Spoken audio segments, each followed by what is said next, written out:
Salut à tous les bastonneurs et les bastonneuses, moi c'est Forgy, et le catch, c'est ce dont on va parler. J'ai décidé de changer le format de l'AEW Road en faisant une fusion de 10 jours de programme, histoire de vous donner tous les éléments de cette dernière ligne droite avant le show, et bien sûr mes pronostics avec le récap de ce Dynamite du 17 avril. Je supprime également la vidéo des résultats en bref, qui sont pas vraiment utiles au final, et qui ont semblé créer de la confusion. On ira direct au pay-per-view en suivant. Ah oui, et annonce, j'ai réussi à me procurer des places pour Backlash avec mon colocataire. Alors si vous voulez qu'on se retrouve à Lyon pour discuter, n'hésitez pas à faire un tour sur le Discord de la chaîne, lien dans les commentaires, et vous pouvez bien sûr en profiter pour soutenir la chaîne avec un pouce bleu et un abonnement.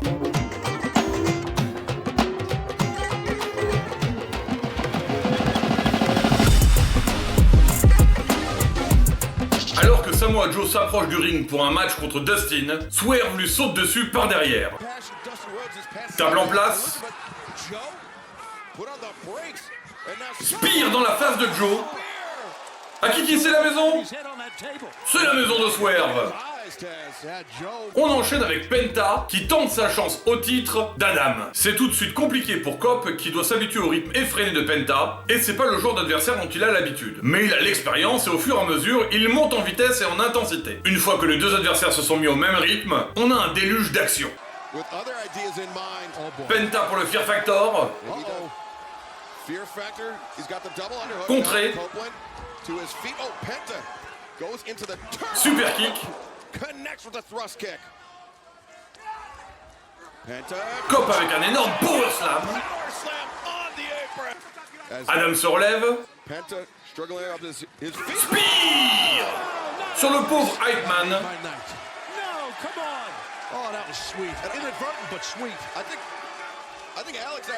Et un bon kick pour la vengeance.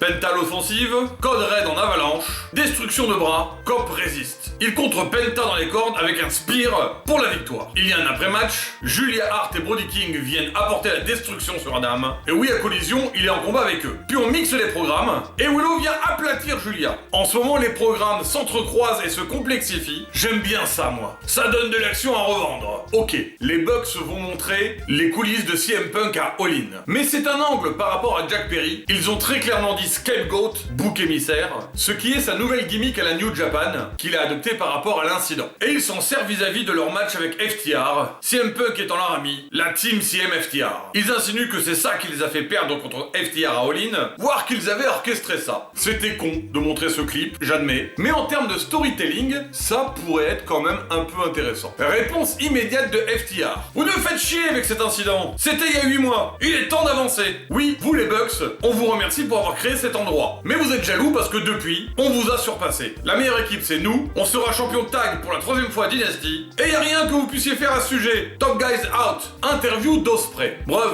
je me fais des allers-retours Angleterre-USA chaque semaine, et je fais quand même le meilleur match de la soirée à chaque fois. Je suis l'ace de la compagnie, et même si tu es la légende Bryan Danielson, oui, je suis plus jeune, plus fort, plus explosif, et tu n'arriveras pas à me battre en me mettant au sol. Je suis à un autre niveau. Ici est l'AEW, où les meilleurs catcheurs catch. Suite des événements de collision et le retour du boxeur Anthony Ogogo, match trio Lion Hook et Shibata contre la Shane Taylor Promotions. Alors que Jericho se fait déborder, Hook lui ne reste pas longtemps dominé. Il a toujours une suplex de prête pour son adversaire Shane. Puis Shibata prend le dessus sur Moriarty à grands coups de pied dans la face.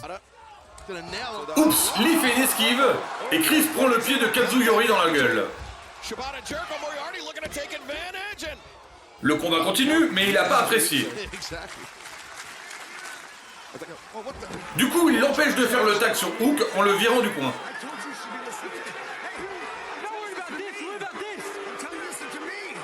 Pendant qu'ils se prennent la tête, Shibata reprend le contrôle du match.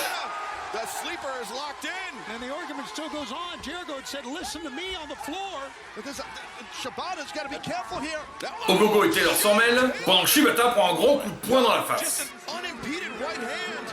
Il est KO.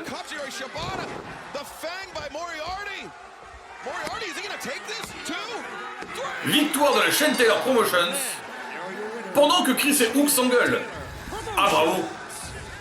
Je vous résume ce que dit Hook à Jericho. T'es trop con, dégage, j'ai pas besoin de toi. Bon bah du coup, Lion Hook ça marchera pas, hein. Je pense qu'il va y avoir vite une suite à ça. Vous en pensez quoi vous? Ça mixe les programmes entre Pac et FTR qui mettent des beignes aux Bucks. Ça tourne à l'avantage de l'élite qui finit triomphant avec un Okada tout sourire sur la dépouille de Pac. C'est vraiment cool tous ces programmes qui bougent et s'entremêlent. La carte de Dynasty avance et ça va vraiment être fun. J'ai hâte. Bon bah la petite champagne party aura pas duré. Tony était là pour péter la face à Thunder Rosa. Bon, c'est un autre moyen de faire une signature de contrat, hein. Puis gros manque de respect, elle lui efface la peinture sur le visage et s'en moque. Tiens, Diona Purrazzo intervient. Je l'avais oublié celle-là, moi. Rosa qui n'apprécie pas son aide en plus. Eh bien, la Virtuosa passe pas sa meilleure vie ici en ce moment. Puis Tony fait un baiser à Maria pour l'encourager, juste avant son match. Du coup, la fan part à balle d'énergie. Oui!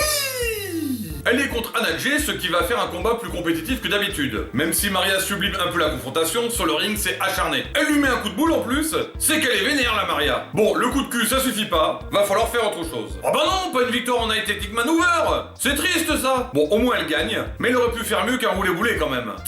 Eh ben pas de vidéo, ça t'apprendra. Mina Shirakawa de Stardom vient faire le save sur la pauvre Maria qui se fait endormir par Anna Jay en après-match.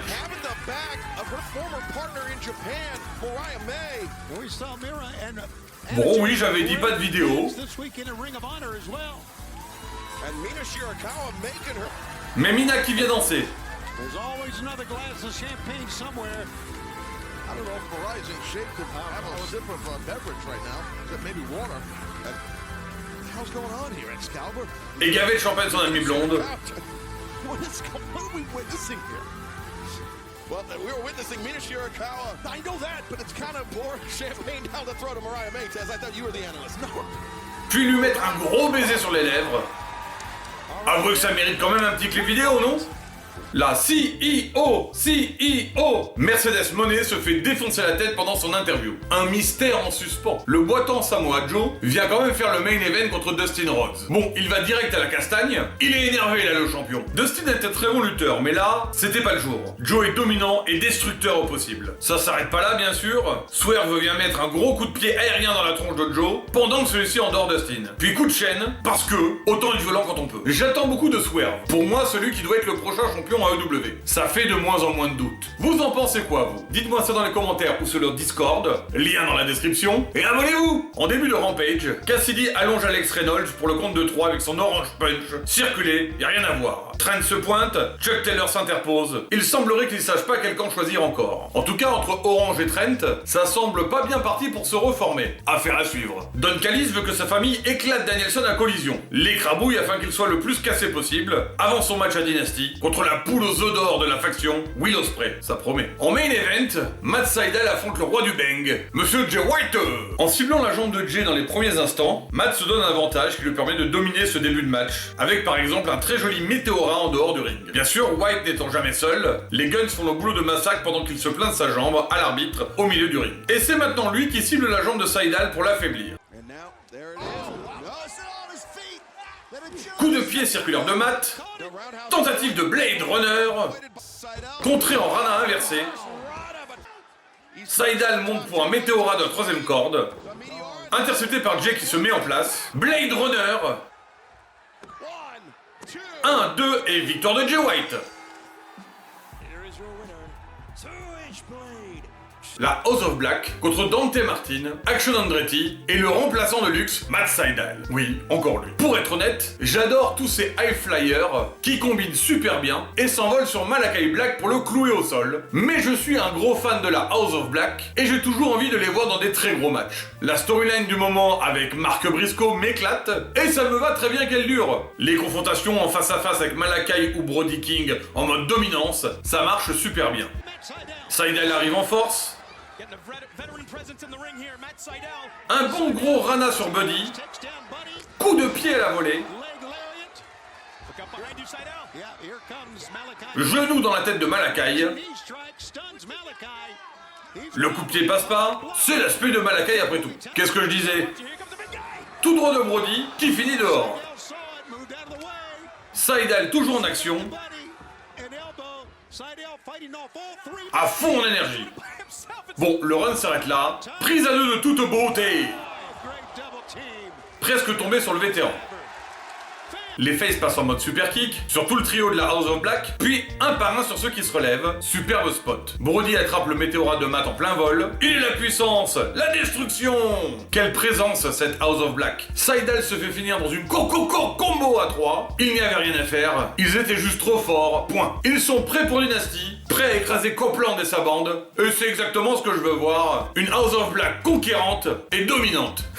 Le soap du moment. Jericho veut parler à Hook pour s'expliquer de ce qui s'est passé à Dynamite et demande à Taz de lui parler. Allez, tourne heel un bon coup, Chris, qu'on s'amuse un peu. Shibata opposé à Lee Moriarty pour continuer toute cette histoire avec la chaîne Taylor Promotions. Je suis tellement content d'avoir du temps de catch pour le japonais, ça me fait ma soirée. Ogogo profite d'une ouverture et met un gros punch à Katsuyori en dehors du ring. Ça n'empêche pas Moriarty de se faire maltraiter d'un bord à l'autre des barrières. Lee qui frappe le japonais et qui reste immobile face au coup. Le mec est totalement décontenancé et se fait défoncer après. C'est magique. Et une super victoire pour Shibata, et ça fait vraiment plaisir. C'est son bro Hook qui vient faire le save. Gros souplex sur Moriarty qui fait fuir tous les autres. Grande présence de Hook qui fait forte impression et qui commence à avoir un très bon run. Send Hook. Bon, Azumi est plus petite que la 3ème corde, mais est-ce qu'elle catche bien? Voyons ça contre Timeless Toni Storm. Toni a pas l'air de la prendre au sérieux et se moque de ses tentatives de coup de bélier. Ok, elle lui défonce le pied, puis lui met un gros kick à la tête. On rigole moins, hein. Gros impact de la japonaise, qui a une sacrée présence à l'écran, en plus de beauté des culs. Grosse souplex.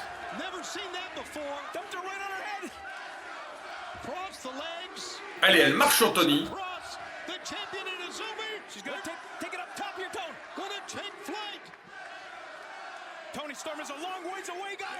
Quelle détente, elle saute de la 3ème corde pour lui mettre un dropkick. Énorme impact.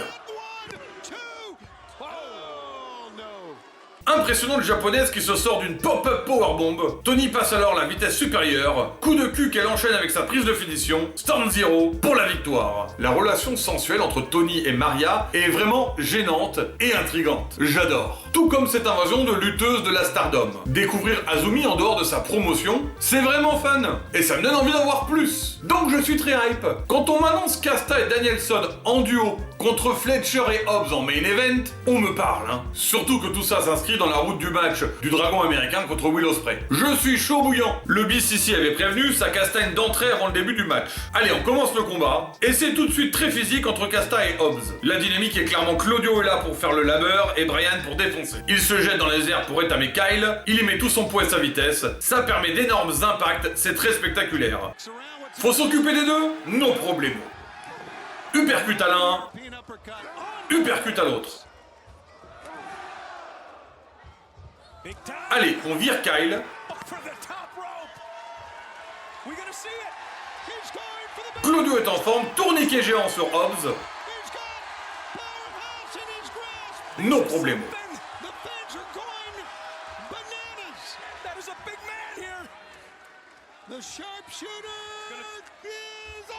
Faut finir, sharpshooter.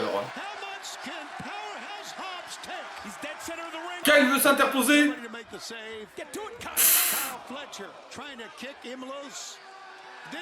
Pas assez fort, mon petit.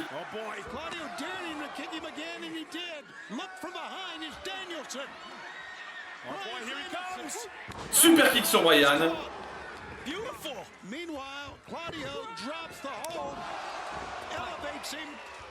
Et destruction par Will Hobbs. Presque tombé. La violence reprend, le Death Valley Driver de Kasta suffit pas, et après encore quelques instants de chaos, c'est Claudio qui conclut sur Fletcher avec sa Ricola bombe. C'est le signal, l'Alpha Takeshita arrive et met un gros brainbuster à Danielson. Don Callis l'avait promis, le but du match était d'affaiblir Brian, c'est chose faite. Excellent combat pour conclure Collision, bonne construction pour Dynasty, affrontement très intense, encore un bon show. Il y a un match à Battle of the Bells qui sert pour Dynasty. Rocky Romero met du cœur dans son combat contre Roddy et permet une confrontation très offensive. Mais malgré ses efforts, il était trop court contre le champion international du royaume indisputé, Roderick Strong. Kyle O'Reilly vient féliciter la combativité de Rocky et tous les deux se font passer dessus par la faction de Hill. Bon ben, si t'es pas avec nous, t'es contre nous, ça me semble clair.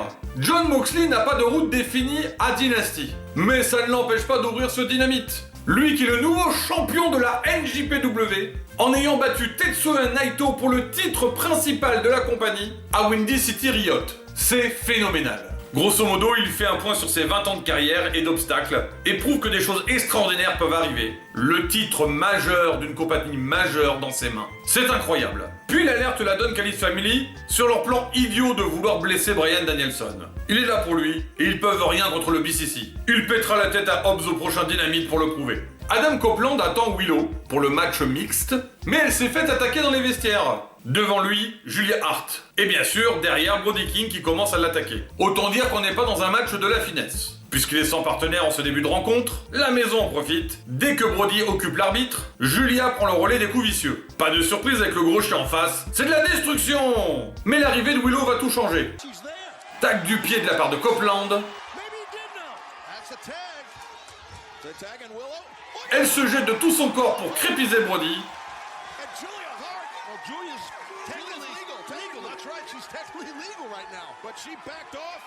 Spear d'Adam.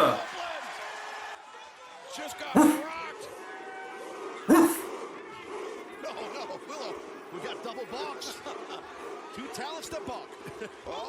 Willow s'élance, Cannonball.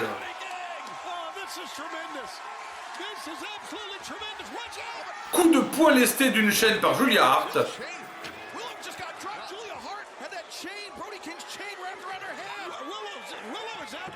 Cop sort King.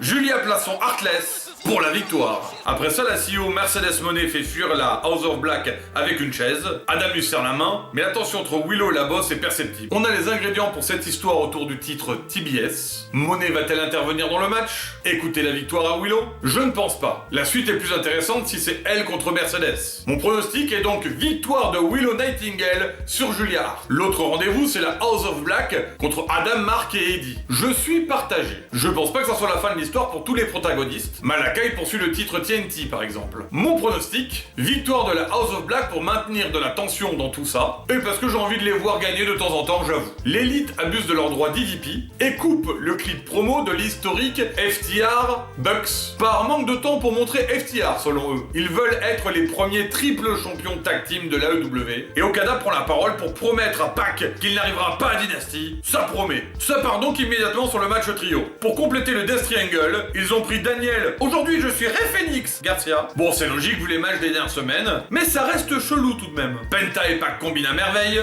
forcément, et l'élite est plus retors encore que d'habitude. Donc très bonne dynamique de match, très rythmée, beaucoup de changements de direction et de mouvements spectaculaires. Et bien sûr, Daniel, je te fais sentir mon entrejambe Garcia, s'en donne à cœur joie sur un Matthew isolé quelques instants. Et à ce moment hilarant où Matthew prend le micro et commence à faire le commentaire en live.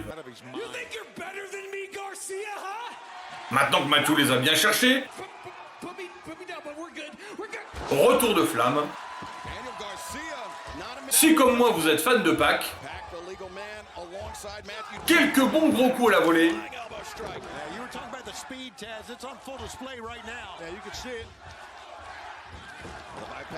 Méga souplex. Encore une souplex.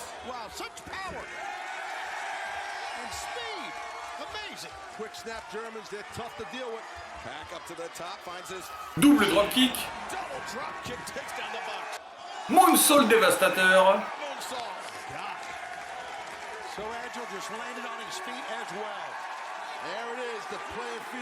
Et maintenant il peut confronter Okada tranquille. C'est de courte durée, l'élite lui tombe dessus en mode 3 contre 1. Il aura son face-à-face, mais les Bucks l'empêchent d'aller au bout. Après un festival de piledriver, Okada place son Rainmaker sur Danny, et c'est la victoire. En aftermatch, Pac empêche le massacre de Garcia à coups de marteau dans les airs. Bon, un gros bordel très drôle et très intense. On a eu du beau spectacle. Pour les pronostics, c'est pas si simple. D'abord, FTR contre les Bucks. Qui pourrait être 3 fois champion? Allez, je vais dire les Bucks pour asseoir la domination de cette nouvelle itération de l'élite, mais je serais pas surpris de me planter totalement sur ce coup. Pour ce qui est de Pac contre Okada, mon cœur va vers Pac, parce que de manière générale, je suis toujours derrière lui, mais dans la même logique que précédemment, mon pronostic, Okada conserve le titre international. Ça s'est pas passé comme l'avait prévu Jericho avec Hook. Il a beau lui expliquer qu'il veut le tirer vers le haut, et que ses conseils ont amené les plus grands au sommet, Hook veut plus en entendre parler. Il refuse son aide. Chris s'énerve et pousse Taz, le père du jeune lutteur. C'en est trop, il lui ordonne de quitter le ring. Finalement, Chris se fait rejeter. Et on le sait, c'est jamais bon signe quand il te considère comme ennemi. Alors, Jericho contre Hook. Eh bien mon pronostic va aller au babyface Hook. Jericho va tourner heel, mais avec des interventions possibles de Shibata ou de Taz.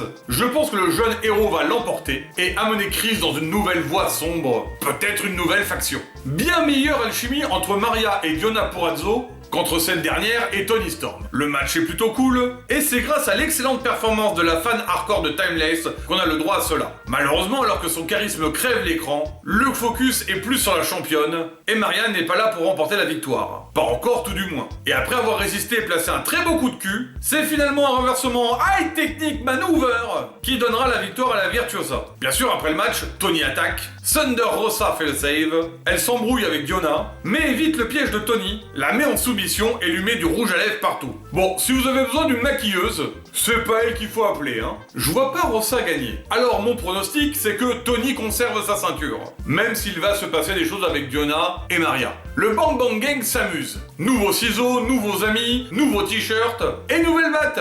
Et ils aimeraient de nouvelles ceintures aussi. C'est officiel pour le Zero Hour, le gagnant prend tout. Objectif, ceinture des acclamés. Mon pronostic, victoire du Bang Bang Gang. C'est le moment de les monter d'un cran. Le titre trio, c'est le titre du fun.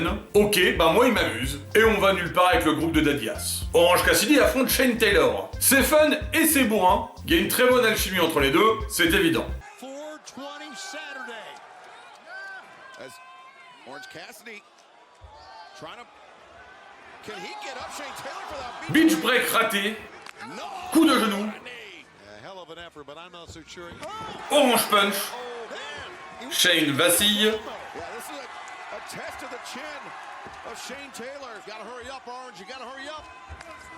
Il en a encore dans le moteur. Il se rebiffe.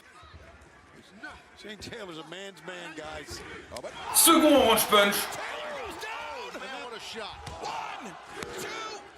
Pour la victoire. Christopher Daniels et Matt Sydal essaient de secourir Cassidy, mais ils se font stopper net par Trent Barretta, qui assume pleinement son virage heel en partant par le couloir de gauche. La chaîne Taylor Promotions triomphe. Et tout ça n'est pas dans le vent, puisqu'il y a un match dans le Zero Hour. Shane et Lee contre Orange et Shibata. Ah ben voilà, le japonais sera bien présent au show. Mon pronostic, victoire de Shane Taylor par intervention de Trent.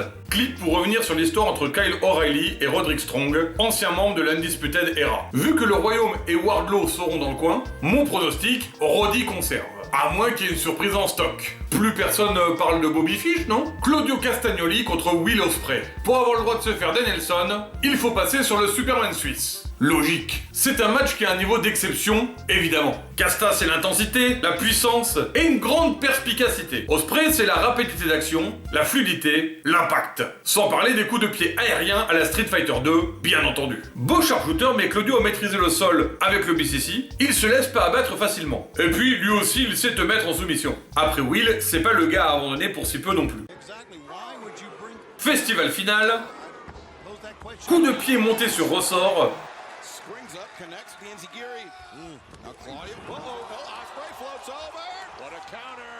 Des contres en chaîne.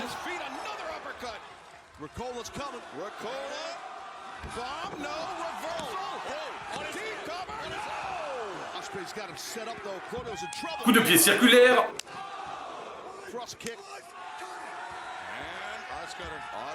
Oscutter contré. La puissance de Casta. Spanish Fly.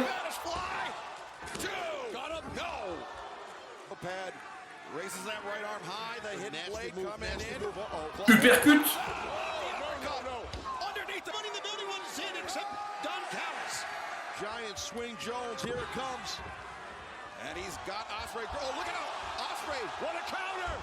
Tourniquet contré en DDT.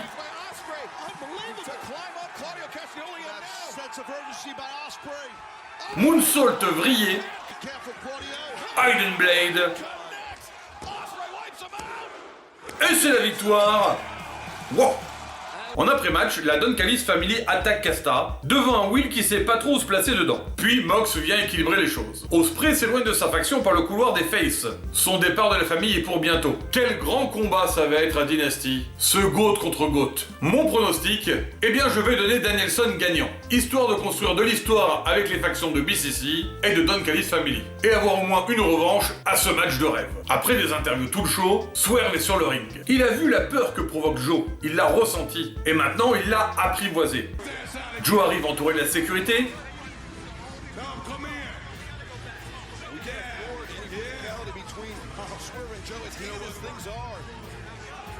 Mais Swerve est prêt. Énorme stomp.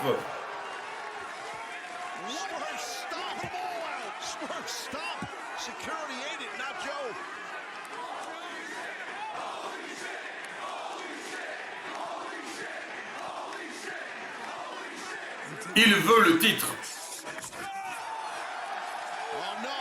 Mais Joe va s'assurer que ça se passe pas aussi facilement que ça. Un Muscle Buster plus tard, Samoa Joe le seul debout, triomphant avec son titre. Pour moi, ça y est, après des mois et des mois d'épreuves en tout genre, c'est le moment. Mon pronostic, Swerve bien sûr. On peut toujours retarder encore pour Double or Nothing, mais à moins d'une intervention d'Hangman, c'est le bon moment pour qu'il ait enfin son heure de gloire. Et bien voilà, je vous ai fait le récap de 10 jours d'AEW et mes pronostics pour tous les matchs de Dynasty dont j'avais connaissance. J'espère que ce format retravaillé de la route d'un pay-per-view vous plaît, bien dense et riche en informations, pas de récap de collision ou de rampage cette semaine. La prochaine vidéo, ça sera Dynasty. Merci à tous les bastonneurs, les bastonneuses, et à très vite.